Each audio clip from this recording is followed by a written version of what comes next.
जो हमारे यहाँ पहले था।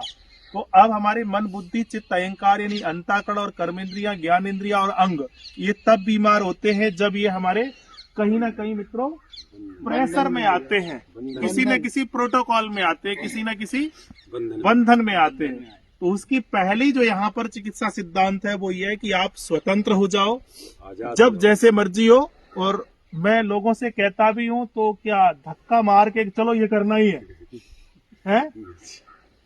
कैसे कहते हैं? इच्छा शक्ति के ऊपर। ये काम थोड़ा सा ऐसा पड़ा हुआ है, चलो देख लो कर लो, अगर होता है। हाँ, नहीं तो मतलब प्रेशर नहीं, प्रेशराइज जो सिस्टम है वहां से हमारा अंतःकरण एक रास्ता की अपने आप को रिलैक्स छोड़ देना, ठीक है। फिर अपने मन जो करे यानी जो अंतःकरण जो बुद्धि आपकी, भाई ये काम आज दिन भर हो गया, हम यहाँ पढ़े भी रहे हैं, चलो बुद्धि से थोड़ा सा, चलो इतना तो थोड़ा सा करना चाहिए।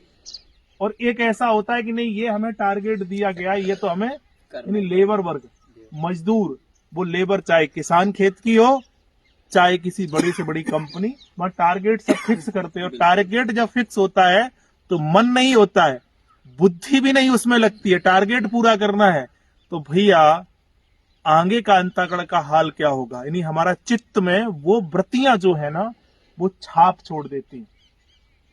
मन पर प्रेशर आया, बुद्धि लगी नहीं क्योंकि प्रेशर है, बुद्धि लगाई नहीं, तो मन बुद्धि और चित्त वो छाप जो है ना वो चित्त पर प्रेशराइज की पड़ गई। कौन सी? यार मुझे तो काम दिया गया, टारगेट दिया गया कंपनी में, फैक्ट्री में, जहां भी हम जॉब में है।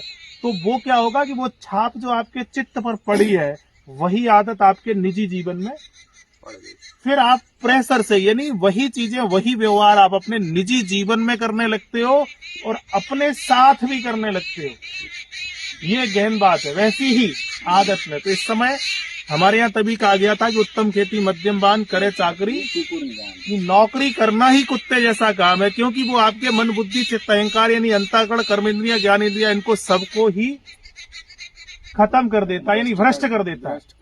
और इस समय हमारे देश में जितनी भी पॉपुलेशन है शायद यह कि कोई घर परिवार स्वस्थ हो, है कोई नहीं, इसको ठीक से रखा करो, कोई नहीं है। इसका मतलब अभिप्राय क्या है? दो साधन है इसके। पहला साधन कि आप जिस परिस्थिति में वहां अपने आप को थोड़ा रिलैक्स छोड़ो। दूसरा साधन ये कि आप अपना परिवेश जो है, जिस घर में आप रह रहे हैं, जो भी आप खा रहे हैं, जो भी आप पहन रहे हैं, उसको भारतीय बना लो। भारतीय का मतलब यहाँ का जैसा जलवायु है, हमारे यहाँ यही से सबसे उत्तम यानी पूरे देश में ही मानी जाती है।